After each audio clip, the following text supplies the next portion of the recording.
Assalamualaikum warahmatullahi wabarakatuh. Bismillahirrahmanirrahim. Alhamdulillahi rabbil alamin wal aqibatu lil muttaqin wala udwana illa 'alal zalimin. Wa asyhadu an la ilaha illallah wahdahu la syarika lah. Ilahul awwalin wal akhirin wa qayyumus samawati as-sab'i wal aradin. Al-fardus samadul ladzi lam yalid wa lam yulad wa lam yakul lahu kufuwan ahad. Wa asyhadu anna Muhammadan 'abduhu wa rasuluhu wa habibuhu wa khaliluhu al-hadi ila siratin mustaqim wad-da'i ila dinin qawim. Sallallahu alaihi wa ala alihi wa azwajihi wa dhurriyyatihi wa sahabatihi wa man tabi'ahum bi ihsanin ila yaumiddin, amma ba'd. Jamaah sekalian, ikhwatal iman, saudaraku seiman seislam yang saya cintai karena Allah. Untuk kajian malam ini kita tidak menelaah kitab Al-Adabul Mufrad, kita tunda. Namun kita akan insyaallah menelaah hadis-hadis Nabi sallallahu alaihi wasallam tentang Ramadan dan puasa. Ikhwatal iman rahimani wa rahimakumullah.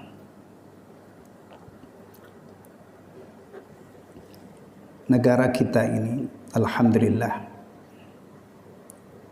turun untuk mengurusi urusan puasa. Sudah ditetapkan hari sidang isbat, ya. Disebar di beberapa titik strategis tim-tim yang melakukan ru'yatul hilal.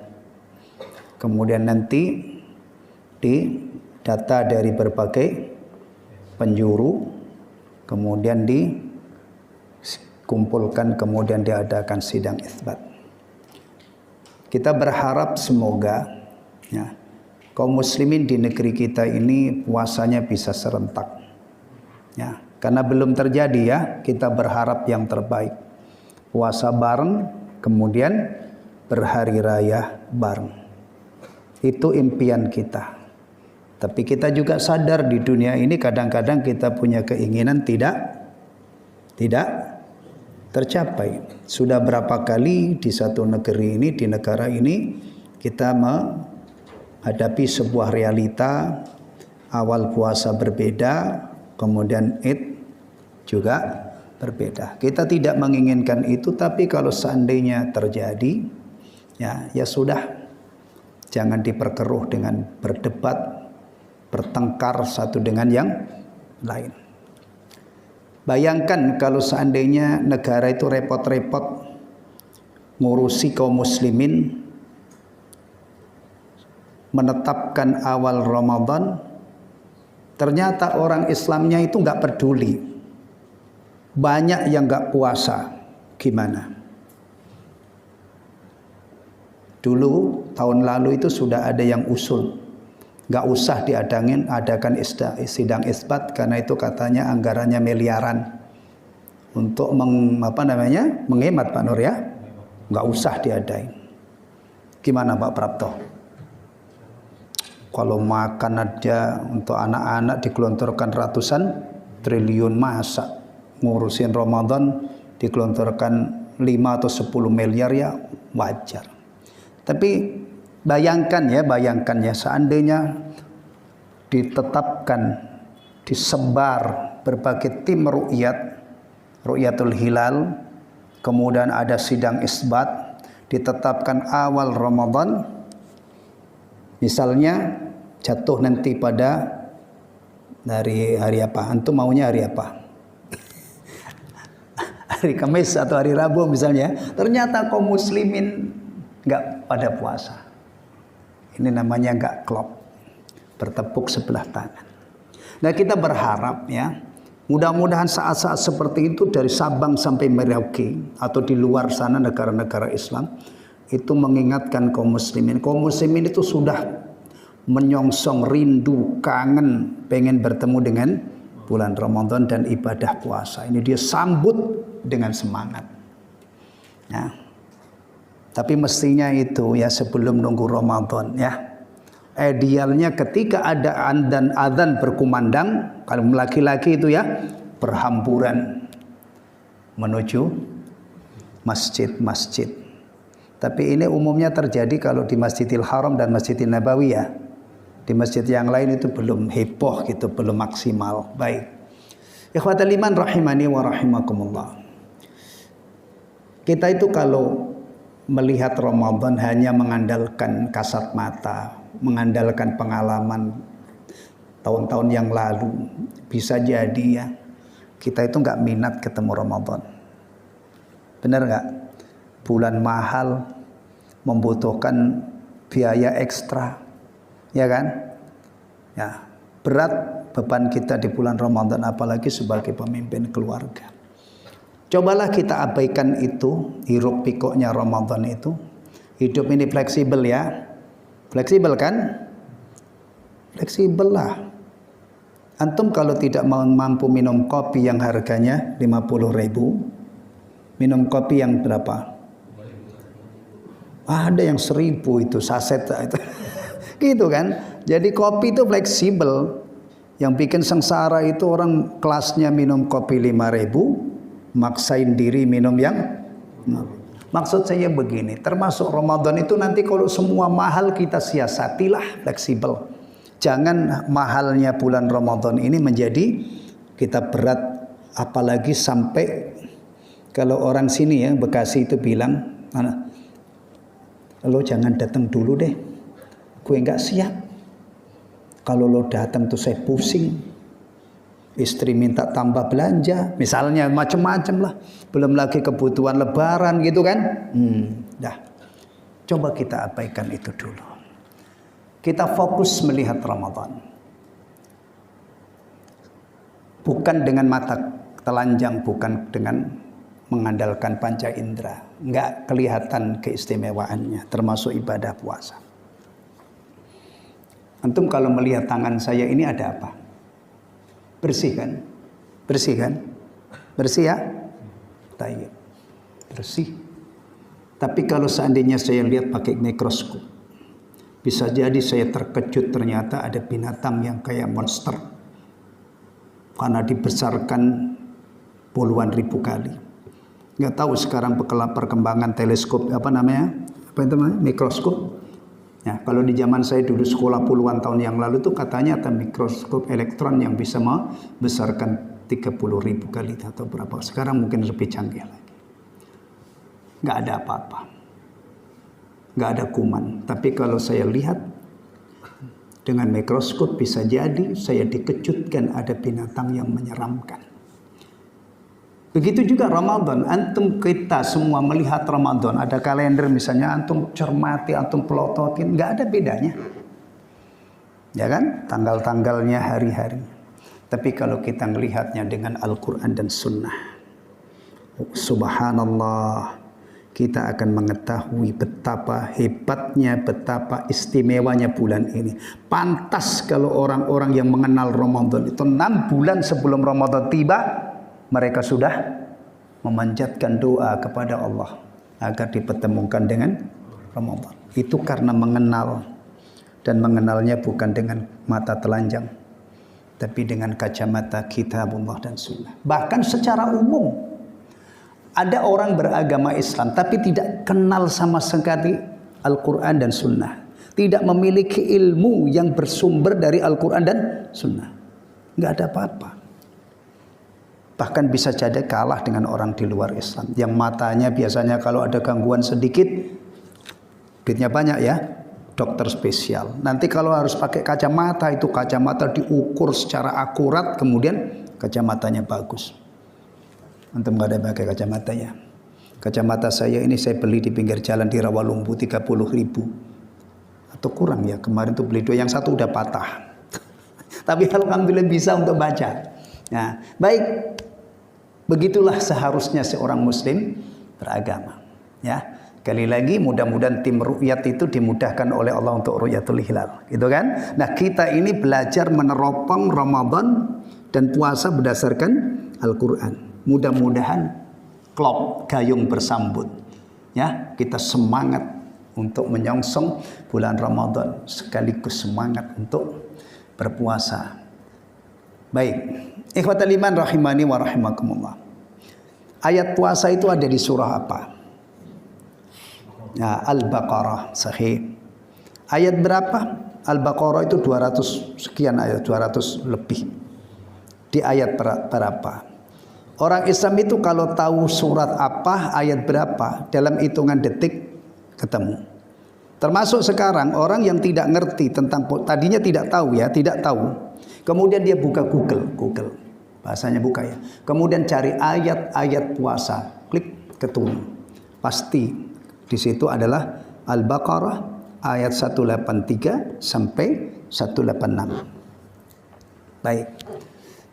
Kalau kita lihat Ramadan berdasarkan Al-Quran, saudaraku, ikhwatal iman, ya. Pertama, satu-satunya bulan yang disebut oleh Allah. Allah menyebut setahun itu 12 bulan, tidak disebut nama-nama bulannya, hanya disebut bilangannya. Bahkan ketika Allah menyebutkan 4 bulan istimewa, Asyhur Hurum, Allah cuma menyebut bilangannya, jumlahnya. Tidak Allah sebut nama bulannya. Rasulullah yang menjelaskan. Dzulqa'dah, Dzulhijjah, Muharram, Rajab. 4. Baik. Bahkan ketika Allah menyebut bulan-bulan haji juga tidak disebut. Maka kalau orang merujuk bulan haji ke dalam Al-Quran tidak ketemu bulan apa. Karena Allah mengatakan Al-Hajju Asyhurum Ma'lumat. Haji itu dilaksanakan pada bulan-bulan yang sudah ditentukan, diketahui. Tapi Ramadan Allah sebut dalam Al-Quran. Satu-satunya bulan dari 12 bulan yang Allah sebut hanyalah Ramadan. Kemudian penyebutan Ramadan di dalam Al-Quran itu terkait dengan 2 hal besar. Apa yang pertama? Ya ayyuhalladzina amanu kutiba alaikumus shiyam, al-ayah. Wahai orang-orang yang beriman, diwajibkan atas kamu puasa. Kama kutiba alal ladzina min qablikum, sebagaimana diwajibkan atas orang-orang sebelummu, la'allakum tattaqun, supaya kamu bertakwa. Ya. Hubungkan awal ayat dengan akhir ayat. Allah mewajibkan puasa. Dan puasa ini dikhabarkan oleh Allah, sudah diwajibkan oleh Allah pada umat-umat terdahulu.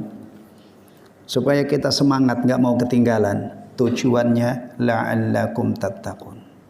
Ya, nanti kita kupas puasanya. Kita baru bicara ketika Allah menyebut Ramadan terkait dengan ibadah puasa. Lanjutannya ayyama ma'dudat. Puasa yang Allah wajibkan itu cuma beberapa hari tertentu. Maksimal 30 hari. Sebulan full. Tapi satu bulan itu kadang-kadang 29 hari, kadang-kadang 30 hari. Syahrul Ramadan alladzi unzila fihil Qur'an. Puasa yang Allah wajibkan hanya beberapa hari tertentu, itu adalah di bulan Ramadan. Dah clear. Sehingga yang namanya puasa yang diwajibkan oleh Allah itu waktunya di bulan Ramadan.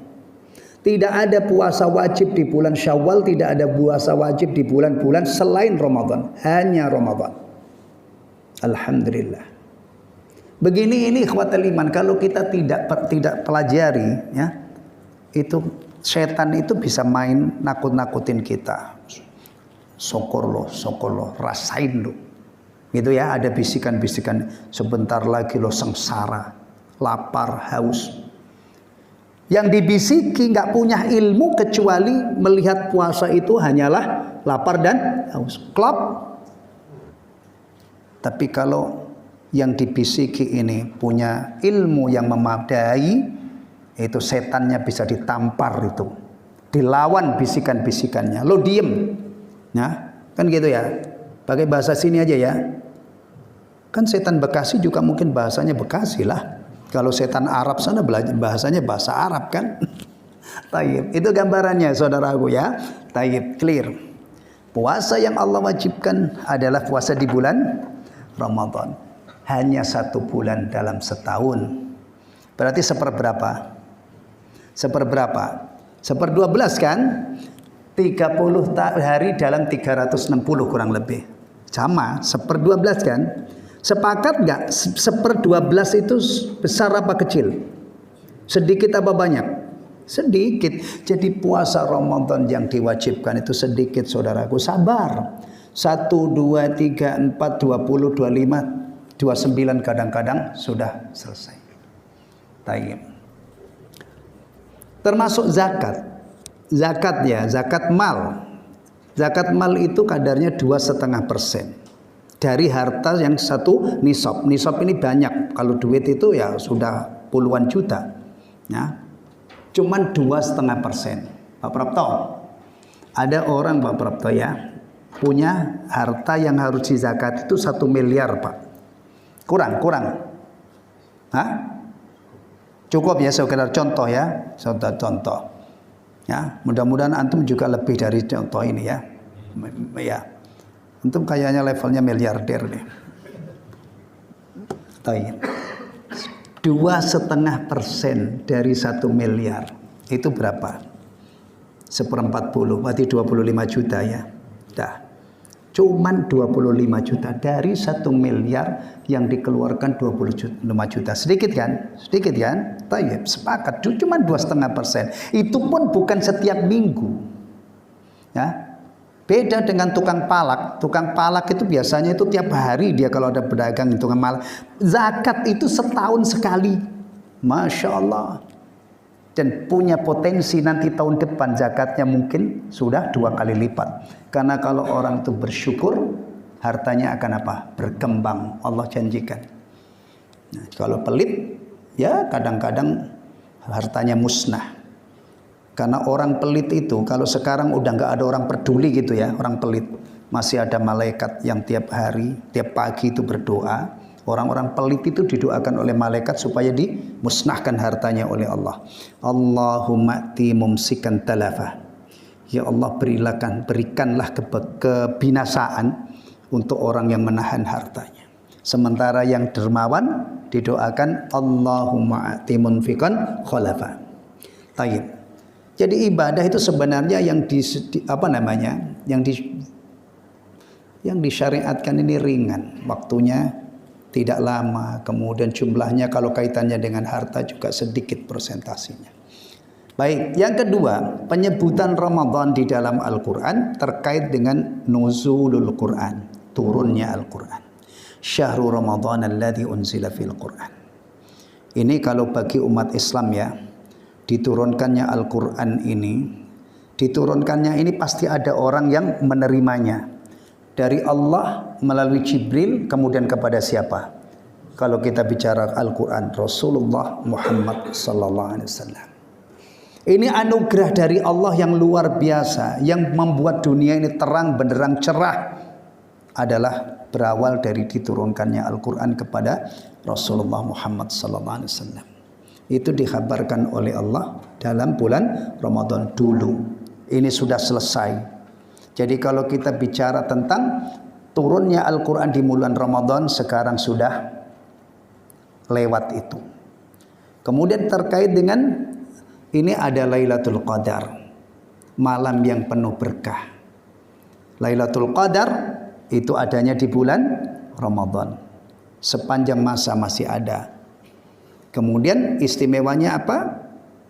Ibadah bertepatan dengan Lailatul Qadar nilainya lebih baik daripada ibadah 1000 bulan non-stop.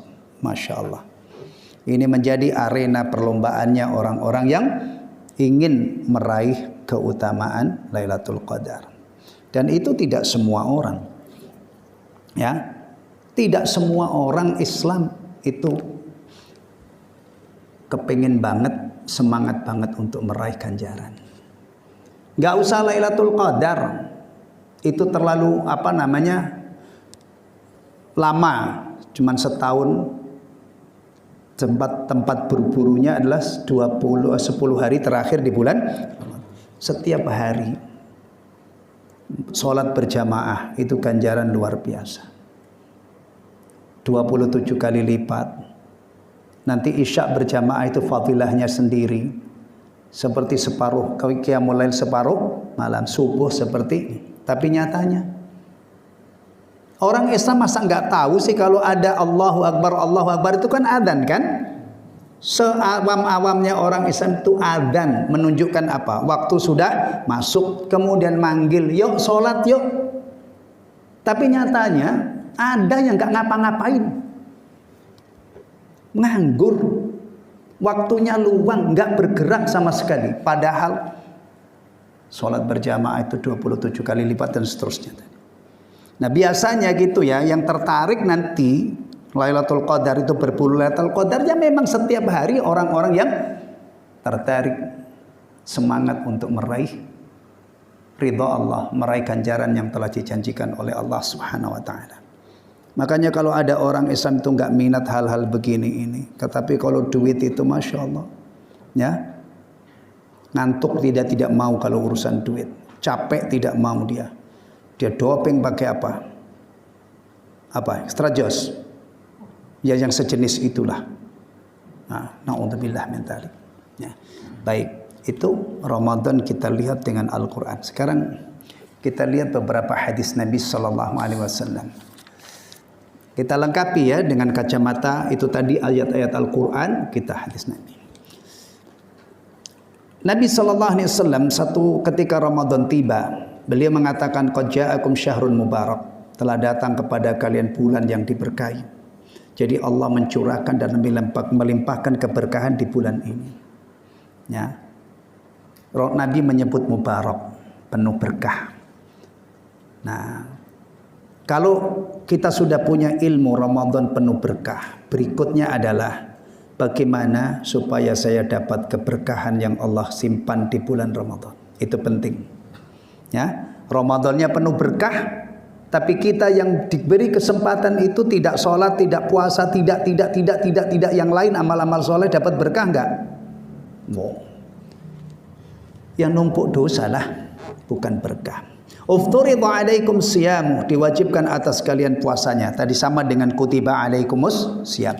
Puasa ini hukumnya wajib saudaraku ya, salah satu rukun Islam. Ya, tapi tidak semua orang wajib.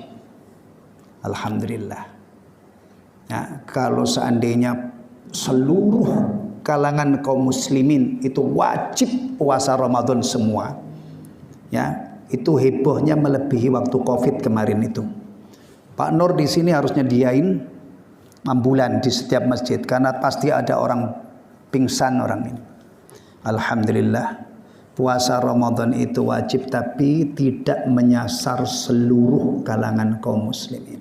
Mau bukti, orang yang sudah lanjut usia puasa apa enggak? Wajib apa enggak? Udah enggak kuat, lanjut usia. Enggak, cuman bayar fidyah. Kalau masih waras akalnya ya, tapi kalau sudah pikun, sudah tidak ada, yang ghair mukallaf namanya. Tayyib. Dan biasanya orang tua yang sudah sampai umur senja itu anaknya sudah pada sukses. Bayar fidyah itu cuman 1 mud dalam 1 hari. Ya, kalau anaknya berkecukupan, anaknya banyak, itu rebutan bayarin fidyah orang tuanya. Adiknya misalnya, Mas, aku yang bayar ya fidyahnya bapak. Ya udah, kamu bayar fidyahnya bapak, aku bayar fidyahnya. Bayar fidyahnya apa? Ibu itu gambarannya ya. Bahkan kalau fidyah itu biasanya itu dibayar 1 hari itu 1 liter. Ya, 30 hari 30 liter. Bahkan mungkin ada yang bayar sekintal itu. Iya, karena ringan dan bisa saja orang yang sudah tidak puasa ini anak-anaknya apa? Sukses. Ya, iya, bisa jadi. Itu gambaran yang bagus ya, tapi kalau gambaran yang jelek ya ada juga. Orang tua sudah ini, anaknya pada durhaka semua, nggak mikirin fidyah, malah yang dipikirin apa? Orang tuanya itu kapan matinya supaya dapat warisan, masya Allah. Naudzubillah. Ya kehidupan itu ada yang bagus, ada yang tidak bagus. Nah, tayyib. Yang puasa siapa lagi? Yang tidak diwajibkan puasa, yang sakit, minggir dulu, urus sakitnya.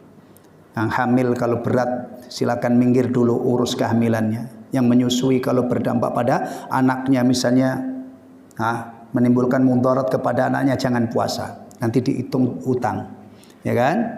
Musafir, orang yang melakukan perjalanan jauh, Meskipun perjalanannya itu nyaman.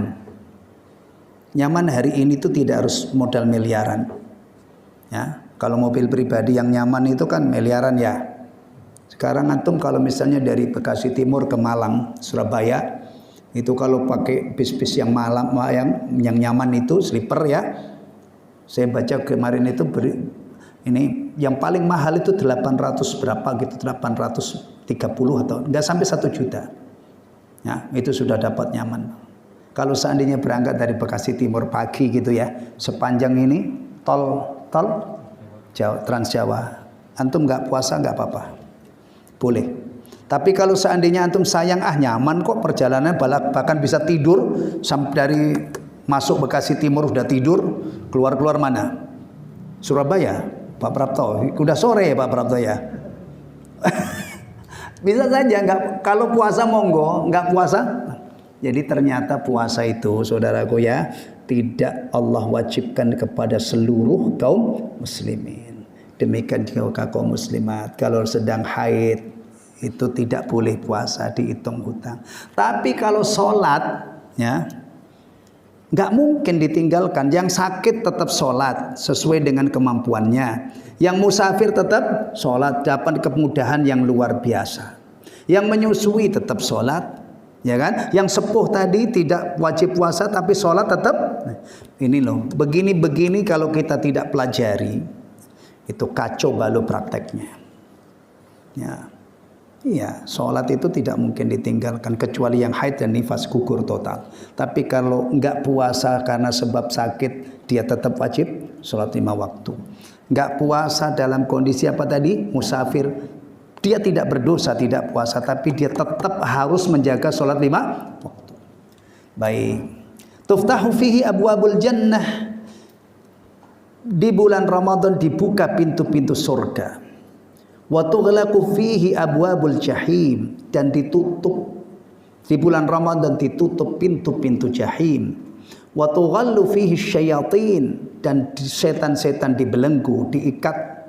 Fihi lailatun khairun min alfi syahr, di dalamnya ada 1 malam yang lebih baik dari 1000 bulan. Faman hurima khairaha faqad hurim, siapa yang terhalang untuk mendapatkan kebaikan Lailatul Qadar yang begitu istimewa, lebih baik dari 1000 bulan, maka berarti dia telah terhalang. Baik,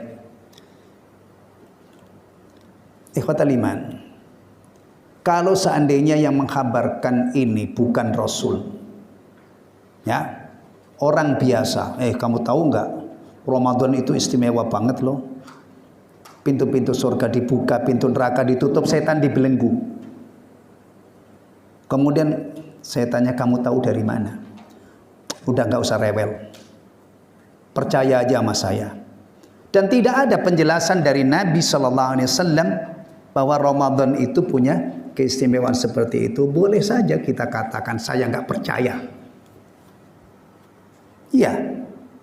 Tapi kalau ini ya, yang menghabarkan adalah Rasulullah Sallallahu Alaihi Wasallam, bahkan dalam satu riwayat ya, itu hadisnya muttafaqun alaih.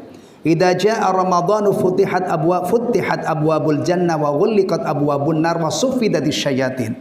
Ini adalah sabda Rasulullah sallallahu alaihi wasallam yang kesahihannya tidak usah kita ragukan lagi karena muttafaqun alaih, disepakati oleh 2 imam besar, imam ahli hadis, Al-Bukhari dan Muslim rahimahumullah. Ingat baik-baik.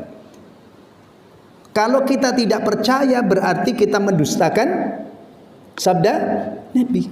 Hati-hati orang Islam yang sudah dengan sukarela bersyahadah la ilaha illallah Muhammadur Rasulullah, tidak ada ilah yang berhak disembah kecuali Allah dan Muhammad adalah utusan Allah.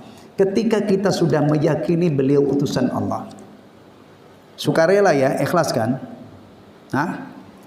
Kita wajib membenarkan apa saja yang beliau beritakan, yang beliau kabarkan. Menaati perintah-perintahnya, menjauhi larangan-larangannya, dan tidak beribadah kecuali dengan syariat yang diajarkan oleh beliau. Kita terikat dengan beliau sallallahu alaihi wasallam melalui akhbar, sabda-sabdanya, perintah-perintahnya, larangan-larangannya, dan syariat yang beliau ajarkan. Tapi kadang-kadang ada orang meyakini la ilaha illallah Muhammadur Rasul itu enggak ngefek. Dia berbuat semau-maunya. Nah, baik. Sekarang kita merenung, saudaraku. Kalau Ramadan itu seistimewa ini. Ya. Pantasnya, klubnya apa? Klubnya gimana? Kita memohon kepada Allah agar dipertemukan dengan bulan istimewa ini. Dipertemukan dalam keadaan afiah. Karena dipertemukan kita dalam keadaan sakit-sakitan misalnya, tidak maksimal. Kita tidak bisa puasa, tidak bisa tarawih, tidak bisa ke masjid untuk sholat berjamaah, ya kan? Namanya sakit, ya. Bahkan bisa saja tidak bisa baca Quran dan yang lainnya. Itu kita tidak inginkan. Maka doa kita keharibaan Allah adalah pertemukan ya Allah dengan bulan penuh berkah. Bulan yang pintu-pintu surga engkau terima, engkau buka, pintu neraka engkau tutup, setan engkau belenggu. Ya. Beri kami dalam keadaan afiah ya Allah, sehat walafiah, aman dan damai. Dan beri kami taufik ya Allah. Karena kita punya keyakinan kalau tidak mendapatkan taufik dari Allah, enggak mungkin kita bisa beribadah. Gak mungkin sehari pun kita sanggup berpuasa. Gak mungkin kita bisa membaca Al-Quran satu huruf pun kecuali dengan taufik dari Allah. Itu kan setidaknya yang kita. Kemudian kita bulatkan tekad. Saya ingin ibadah. Saya ingin bertakwa. Saya ingin tingkatkan ibadah saya. Saya ingin tingkatkan ketakwaan saya. Saya berusaha untuk menjadi hamba terbaik dalam perjalanan hidup saya.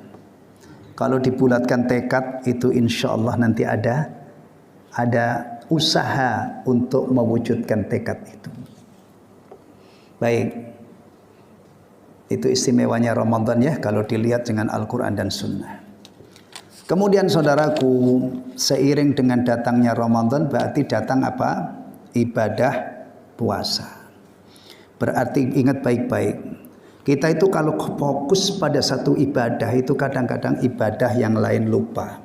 Betul ya? Iya. Fokus Jumatan itu kadang-kadang sholat 5 waktu tidak diurus.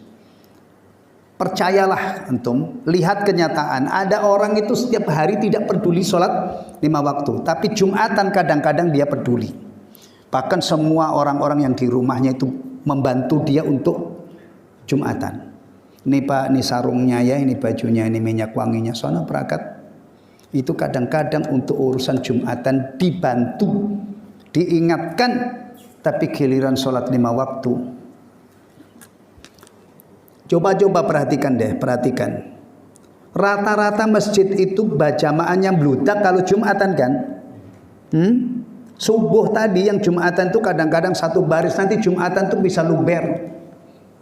Berarti ada orang yang tidak memperhatikan sholat jamaah subuh, tapi Jumatan dia perhatikan. Nanti Lebaran heboh. Pengalaman saya di waktu kecil, ya itu kalau sholat jamaah itu biasa aja. Bahkan rata-rata di kampung-kampung itu seingat saya itu 5 waktu itu nggak tegak, paling maghrib sama isya subuh. Tapi kalau Jumatan banyak. Kalau Idul Fitr, ada orang di kampung saya itu yang semua orang tahu sholatnya itu kalau bahasa di kampung itu riyoyo. Riyoyo hari raya Idul Fitr. Dan itu nyata. Saya masih ingat itu kalau sholat di kampung saya itu seumur-umur tidak pernah di lapangan, di masjid.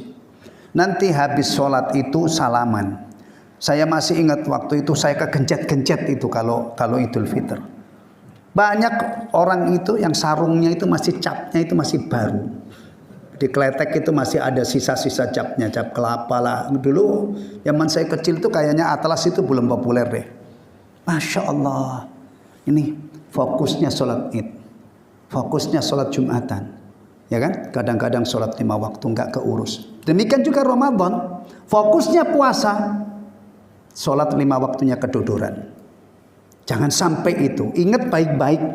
Masuk Ramadan ada 2 ibadah besar Mati-matinya ini yang kita jaga. Antum misalnya nggak sempat taraweh, bener-bener nggak ada waktu, nggak masalah.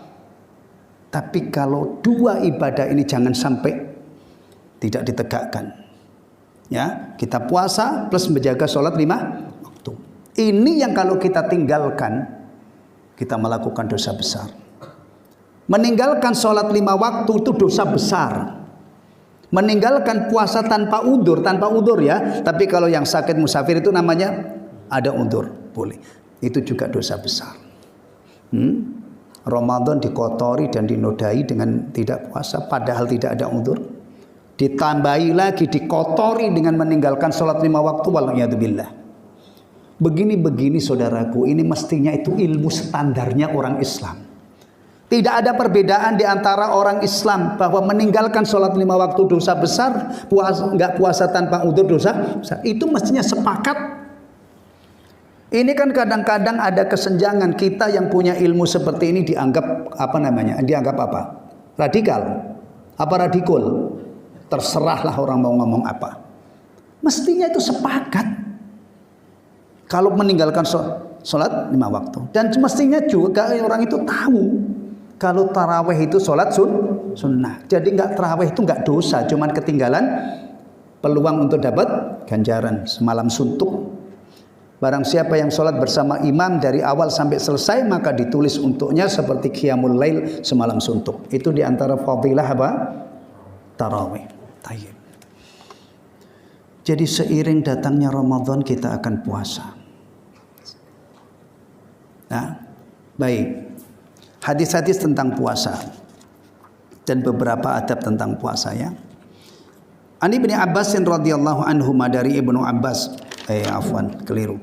An Abi Hurairah radhiyallahu an, dari Abu Hurairah semoga Allah meridhoinya. Qala, beliau berkata, qala Rasulullah sallallahu alaihi wasallam, Rasulullah sallallahu alaihi wasallam bersabda, qala Allahu azza wa jalla, Allah azza wa jalla berfirman. Berarti ini hadis qudsi namanya ya. Kullu amal ibni Adam lahu illa siyam fa innahu li wa ana jazibihi. Semua amal Bani Adam itu untuknya kecuali puasa. Puasa itu untukku dan saya yang akan memberi balasan. Spesial untuk puasa Allah ungkapkan puasa itu untukku dan aku yang akan membalasnya. Tidak ada batas ganjarannya, menunjukkan ada peluang untuk mendapatkan ganjaran yang sangat besar. Tapi hati-hati juga, Rasulullah mengkabarkan banyak orang puasa dapatnya cuman haus dan dahaga. Dan di zaman kita ini sangat potensi itu terjadi. Ya. Kalau zaman mbah kita dulu itu ada HP gak? Sehingga puasa itu tidak diganggu oleh HP kan? Tapi kalau sekarang puasa diganggu oleh HP. Diganggu oleh main game. Main gamenya totalnya selama sebulan ratusan jam, ratusan ya. Baca Qur'annya nggak kebagian, habis untuk ini. Hati-hati. Lebih parah lagi kalau Ramadan masih matanya itu masih dikotori dengan gambar-gambar porno. Itu yang menyebabkan kemungkinan puasa tapi tidak dapat ganjaran. Masya Allah. Baik. Wasyamu junnah. Puasa itu perisai. Bayangin ya, perisai atau tameng itu biasanya dipakai di mana? Perang di zaman dulu ya. Untuk nangkis senjata tajam, panah itu kan pakai perisai. Kalau perisainya kuat, ya tidak terluka. Perisai. Kalau antum perisainya apa? Tolak angin. Ya, minum tolak angin supaya nggak masuk angin, anginnya bablas kan gitu. Nolak angin ya. Atau kadang-kadang kalau yang suka naik motor pakai apa? Rompi ya. Puasa itu junnah, perisai. Nah ini ya. Ini kalau kita renungkan apa sih maksudnya? Perisai itu adalah, puasa itu perisai penangkal dari berbuat maksiat. Jadi hadirnya puasa dalam hidupnya seorang muslim ketika dia sedang berpuasa, ya itu seharusnya puasa itu bisa menangkal dia dari perbuatan maksiat. Karena kalau puasa kemudian maksiat jalan terus itu aneh. Apalagi puasa ini kita sedang digembleng untuk menjadi orang yang bertakwa. Bertakwa itu berarti yang siap menjalankan perintah dan siap menjauhi Larangan. Puasa kita tidak siap meninggalkan larangan, sudah gagal di situ. Bagaimana Syawalnya nanti? Ya kan? Tapi kalau di sejak kita awal Ramadan sampai akhir Ramadan kita bertakwa kepada Allah. Benar-benar puasa ini bisa meminimalisir dosa kita, maksiat kita. Jadi junnah kan namanya. Nah, kalau ini sudah kita upayakan, kita berharap kepada Allah nanti puasa kita itu menjadi junnah dari neraka. Ya. Tapi harus berjuang dulu puasa itu menjadi junnah, menjadi penangkal tameng dari perbuatan maksiat. Baru kita berharap semoga itu menjadi penyebab kita dijauhkan oleh Allah dari neraka. Nah, fa idza kana yaumu shaumi ahadikum fala yarfuth. Apabila kalian sedang ada di hari puasa, sedang berpuasa, ya, maka jangan mengomong jorok kotor. Saudaraku ya, salah satu ciri utama orang Islam itu lidahnya bersih, ya, dari kalimat-kalimat kotor, kalimat seperti ghibah, namimah, kalimat-kalimat yang dibenci oleh Allah. Wala yashab, jangan teriak-teriak. Teriak itu berarti menandakan apa? Marah. Kadang-kadang ya ada orang Islam itu kerjaannya teriak-teriak. Udah begitu kalimatnya ini kotor banget, binatang-binatang rendah itu disebut. Yang di Ragunan sana itu dikerangkeng-kerangkengin gitu, tidak dilepas gitu ya. Itu dia sebut-sebut. Tahu nggak? Kadang-kadang itu binatang itu untuk ngatain istrinya. Masya Allah. Istri. Yang dulu itu prosesinya sakral banget. Walinya menyerahkan, aku nikahkan engkau dengan putriku fulanah gitu kan. Kemudian disamber dengan cepat. Kadang-kadang grogi itu gak jadi-jadi gitu kan, saking sakralnya.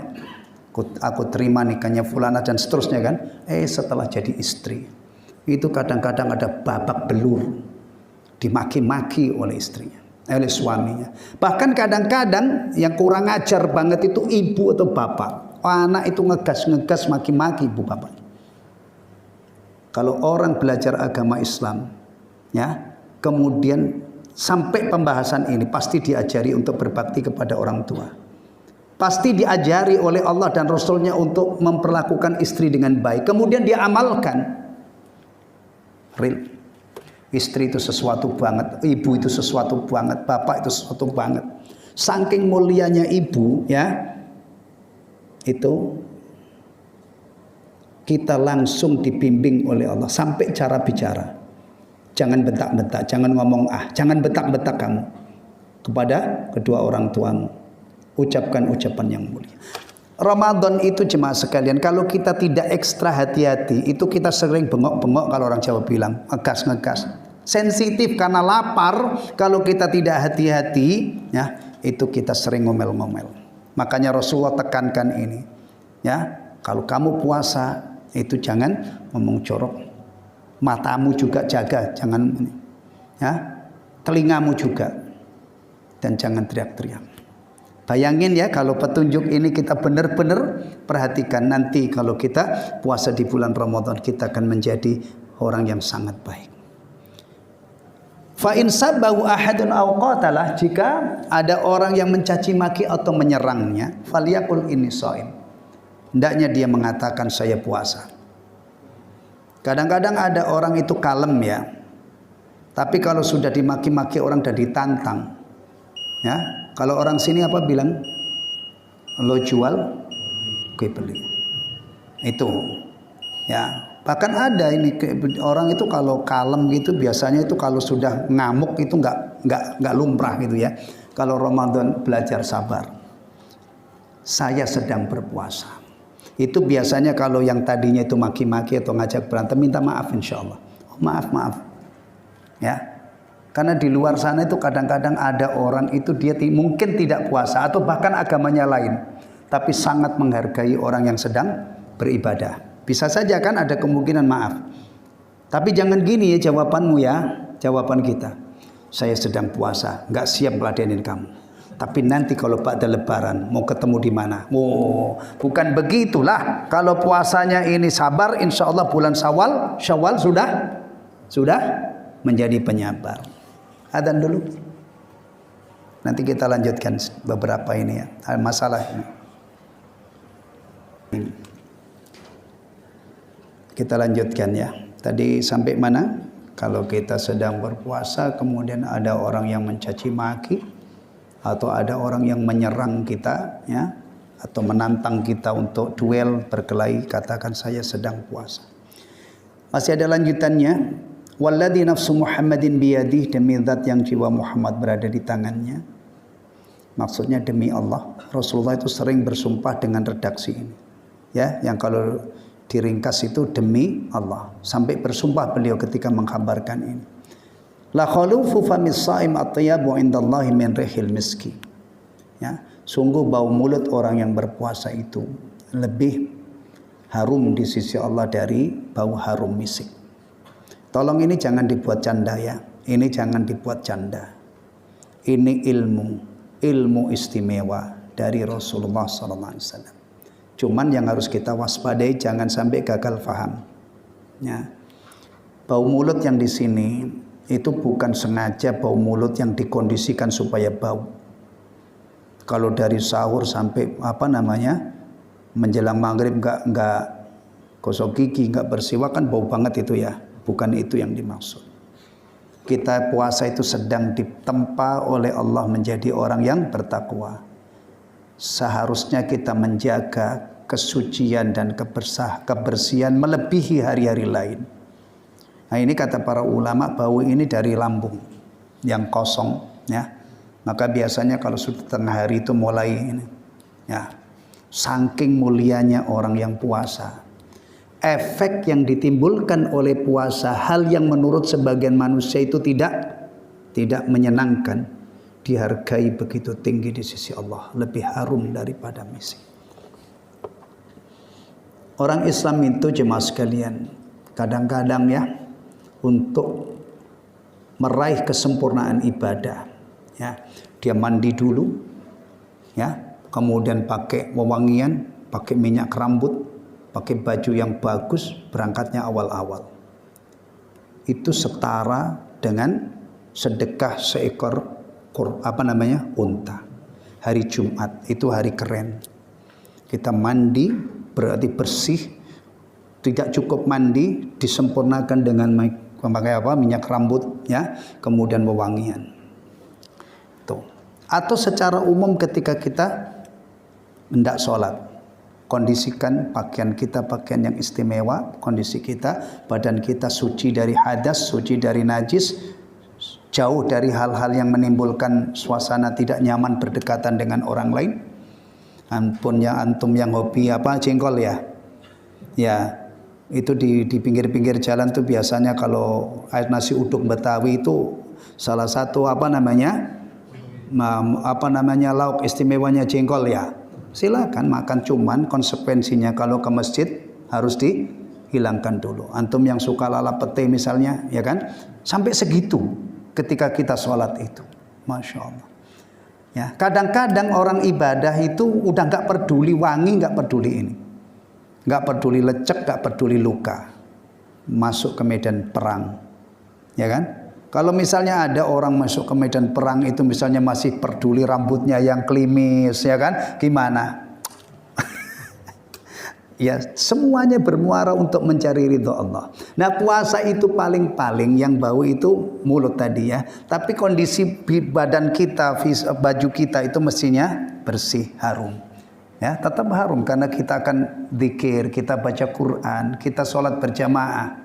Nah, jangan salah paham ya, jangan sudah mulutnya bau, kemudian di plus tidak mandi, udah nggak mandi itu baunya masya Allah misalnya, kamu kok sampai begini sih sedang puasa, tenang kamu, semakin bau semakin harum di sisi Allah. Oh ngawur kamu itu, gagal faham itu, gagal faham ya. Bahkan mulut itu tetap dijaga.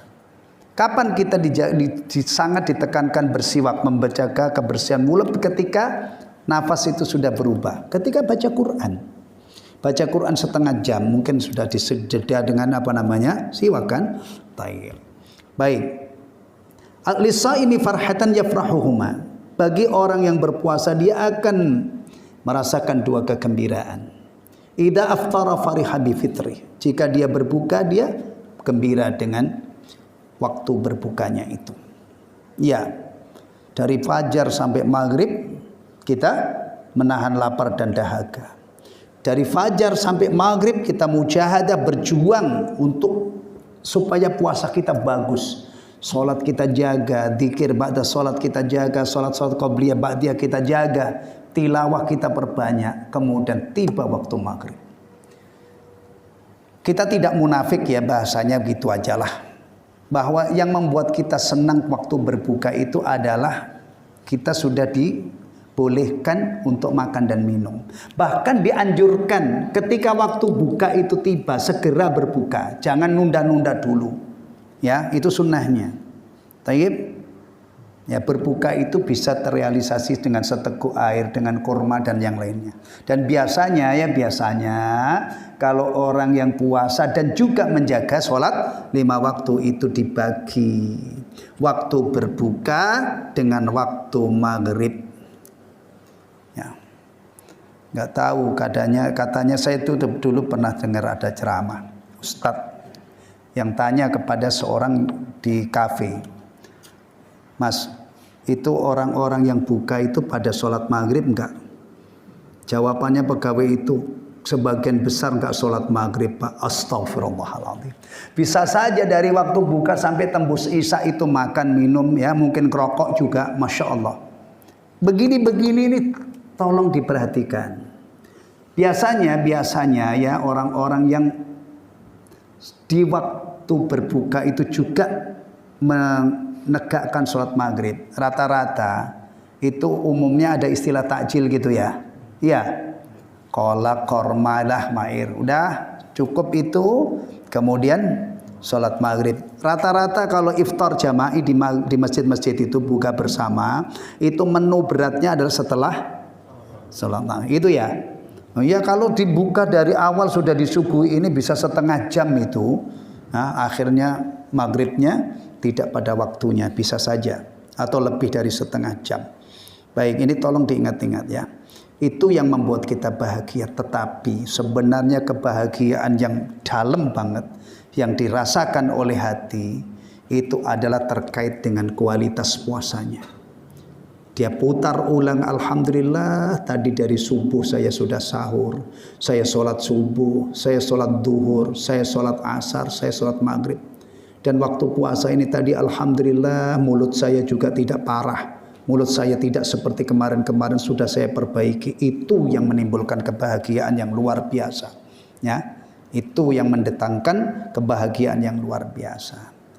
Kemudian satunya lagi saudaraku, Rasulullah bersabda, wa idza laqiya rabbah fariha bisaumi. Nanti kalau apabila dia bertemu dengan Rabbnya, dengan Allah, dan puasanya diterima, kemudian dapat balasan, dia bahagia dengan puasanya. Puasanya waktu di dunia dulu. Memang sebahagia apa sih orang yang puasanya diterima oleh Allah? Bayangkan, barang siapa yang puasa Ramadan karena iman dan mengharap ganjaran, dosanya diampuni. Diampunkannya dosa kita itu saudaraku, itu pasti menimbulkan kegembiraan yang luar biasa. Rasulullah juga mengkabarkan orang-orang yang berpuasa itu kalau puasanya diterima oleh Allah, balasannya masuk surganya itu lewat pintu istimewa, namanya Ar-Rayyan.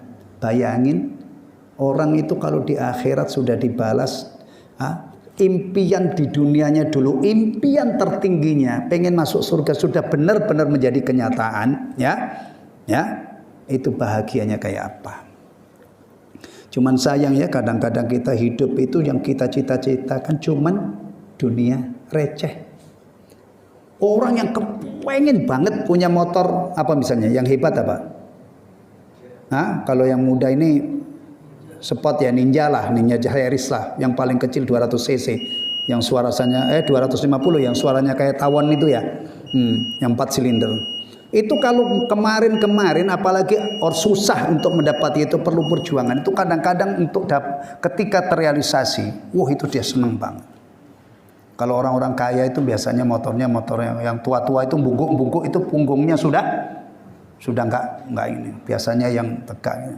Itu juga kadang-kadang orang itu merasa bahagia banget ketika impiannya tercapai. Itu urusan dunia. Bagaimana kalau ini puasanya diterima oleh Allah? Allah menyebabkan Allah merahmati dia, mengampuni dosa-dosanya dan menjadi penyebab masuk. Wah, mudah-mudahan ya. Kalau kita tahu begini, ini kan kepengen puasa kan? Iya. Nggak mungkin lah kalau kita biasa-biasa aja.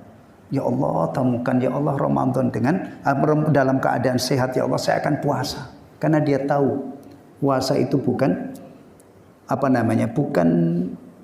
disiksa, tetapi sejatinya puasa ini sedang ditempa oleh Allah supaya layak menjadi penghuni surga. Surga itu disediakan untuk siapa? Orang-orang yang bertakwa. Maka tujuan Allah mewajibkan puasa itu adalah supaya kita bertakwa. Kemudian kita rangkum aja untuk menyempurnakan ibadah kita di bulan Ramadan. Ya, untuk menyempurnakan pemanfaatan kita bulan Ramadan yang penuh berkah. Hendaknya kita belajar untuk menjadi orang dermawan. Dermawan sesuai dengan keadaan antum. Ya, belajar. Karena Nabi itu asli dermawan, kemudian puncak dermawannya itu ada di bulan Ramadan. Nabi itu harus kita jadikan panutan. Ya. Bukan hanya dikenang, tetapi kita jadikan panutan. Berarti apa yang dilakukan oleh Nabi kita coba teladani, kita tiru. Demikian juga ketika berpuasa saudaraku ya, itu jangan kebiasaan-kebiasaan buruk seperti bohong, ghibah, namimah dan itu jangan sampai tidak berubah. Bisa jadi sekali lagi kita lapar-lapar haus tapi tidak ada ganjarannya karena kecerobohan kita. Ya. Apalagi kalau misalnya puasa itu ya Allah sudah enggak puasa. Kemudian apalagi maksiat, enggak sholat, masih mabuk, masih zina, muslim lagi. Wah, naudzubillah min dzalik. Itu parah banget, parah. Kemudian ketika kita berpuasa itu ada hal-hal yang dianjurkan untuk kesempurnaan puasa kita. Sahur. Ya. Kata Rasulullah, sahurlah kalian, makan sahurlah kalian, karena makan sahur itu ada keberkahan. Kemudian waktu sahur saudaraku ya. Ada enggak orang sahur itu jam 1, jam 2? Ada ya. Makannya Masya Allah lahap banget, perutnya kenyang, tidur jam 2. Ada kemungkinan bangun jam berapa itu? Jam 10 ya. Nyenyak banget tidurnya, gitu kan? Ini tidak cerdas. Masa iya sahur malah menyebabkan subuhnya parah. Nah, manfaatkan waktu sahur ini kaitannya yang sholat subuhnya itu belum beres ya, untuk memperbaiki waktu subuh, sholat subuh. Akhirkan sahur menjelang waktu subuh baru selesai. Ya, mungkin selesai 2 menit, 3 menit, ya, baru selesai. Dan hebatnya lagi sahur itu tidak ada pantangan. Antum yang favorit kopi, boleh kan sahur minum kopi? Hah? Iya. Yang suka di make kopi sama jahe sama apa lagi? Hah? Creamer misalnya ya udah. Tidak ada pantangan. Habis sahur itu mata berbinar-binar, pengaruh kopi masih jelas, pengaruh teh masih jelas, atau minuman yang lain yang halal, kumandang adzan. Beberapa menit, kalau antum mengambil mengambil sikap ya, saya sahur itu 2 menit sebelum subuh baru selesai. 2 menit. Ya. Bisa kan belum masuk subuh, yang penting jangan masuk subuh. Ya. Masya Allah, dengar adzan, diingatkan as-salatu khairum minan naum. Hari pertama subuhnya bagus. Hari kedua subuhnya bagus. Sebulan full subuhnya bagus. Insya Allah Bulan Syawal yang kemarin-kemarin Sya'ban itu subuhnya masih bermasalah. Bulan Syawal karena sebulan ini dimanfaatkan untuk menyempurnakan kekurangan di sholat subuh yang sering kesiangan. Insya Allah Syawal nanti lancar. Menjadi pejuang-pejuang sholat subuh. Berebut dengan orang-orang yang sama-sama satu tujuan. Berlomba-lomba. Sholat berjamaah ke masjid. Masya Allah. Maka Rasulullah mengajarkan sahur plus sahur itu diakhirkan. Yang kedua ya, disegerakan buka. Tapi jangan salah paham, tiba waktu berbuka, kemudian segera buka. Jangan kurang 5 menit sudah berbuka. Loh, kurang 5 menit kok kamu sudah berbuka? Lah kan kata Rasulullah segera berbuka. Oh, ini masalah lagi. Setelah waktunya tiba, ghurubus syams biasanya sudah ada. Kita tinggal nunggu ini ya. Waktu maghrib tiba segera berbuka. Baik. Kita kerangkum tadi ya, ibadah puasa yang Allah wajibkan di bulan Ramadan itu hanya beberapa hari. Kemudian yang sakit, yang safar boleh tidak puasa. Berarti Allah bergelontorkan sekian banyak kemudahan. Maka seiring Allah mewajibkan puasa, Allah berfirman, Allah menghendaki kemudahan, tidak menghendaki kesulitan bagi kalian. Kemudian kita sempurnakan lagi, mau puasa dianjurkan makan sahur. Ya, setelah selesai puasa, setelah tiba waktu berbuka segera berbuka. Dan lagi khwatal iman, dari ba'da maghrib sampai menjelang subuh Anda dipersilahkan oleh Allah untuk menikmati makan, minum. Bahkan larangan berat ketika kita berpuasa yang suami istri ya, dilarang berhubungan itu setelah maghrib, setelah tiba Allah nyatakan halal sampai menjelang subuh.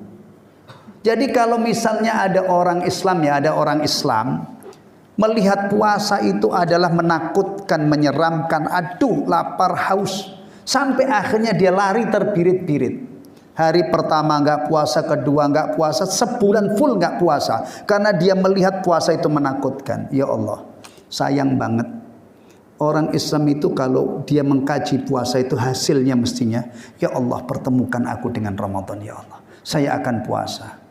Puasa itu intinya ibadah ringan, kemudian ganjarannya melimpah ruah. Antum cari ampunan ada. Puasa dikaitkan dengan surga nyambung. Puasa dikaitkan dengan neraka nyambung. Dan ingat kita bukan sedang disiksa, tapi sedang ditempa menjadi orang-orang bertakwa. Jangan berhenti sampai di sini. Coba ingat-ingat apa yang dijanjikan oleh Allah kepada hambanya yang bertakwa. Dibebaskan dari segala macam problematika. Hidup ini lancar jaya. Rizki, Masya Allah, diberi rizki dari arah yang tidak pernah diduga-duga. Dimudahkan seluruh urusan hidupnya. Sekarang sudah sering ya, di antara kita ini sudah populer doa, semoga Allah mudahkan urusan kamu. Gitu kan? Itu populer sekarang kan, mulai ini kan. Nah, itu kalau orangnya bertakwa, ini gayung bersambut.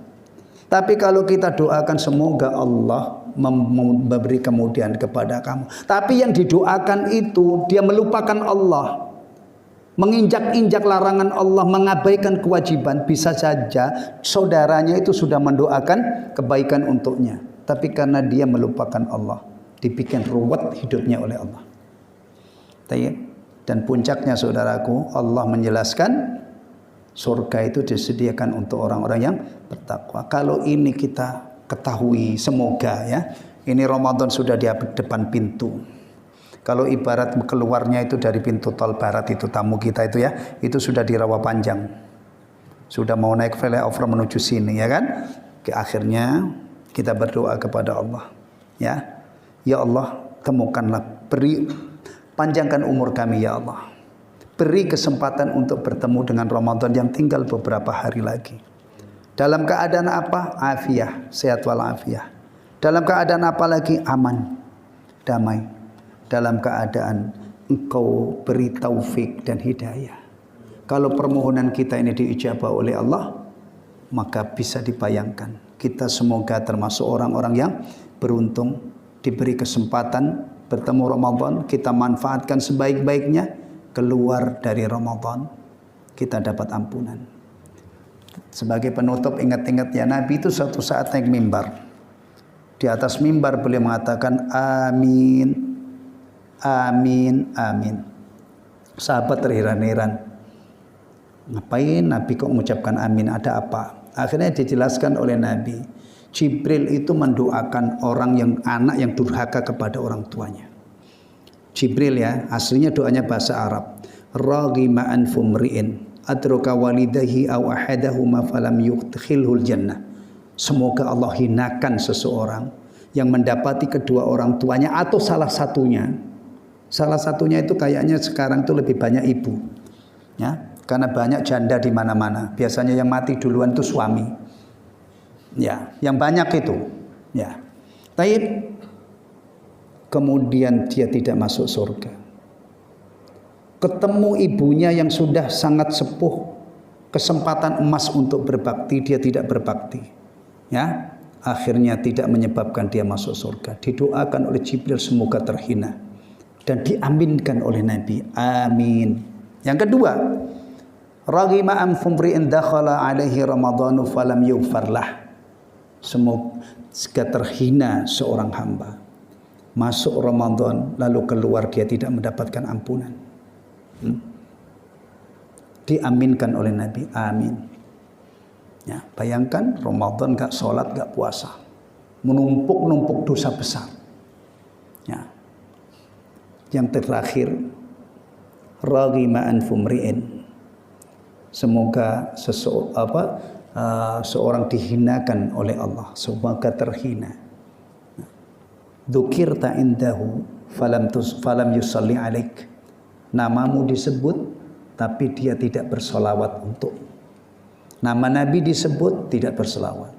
Itu didoakan oleh Jibril dengan doa yang mengerikan tadi dan diaminkan oleh Rasulullah Muhammad SAW. Baik, alhamdulillah alladzi bi ni'mati tatimmus shalihat. Subhanakallahumma wa bihamdika asyhadu an la ilaha illa anta astaghfiruka wa atubu ilaik. Wassalamualaikum warahmatullahi wabarakatuh.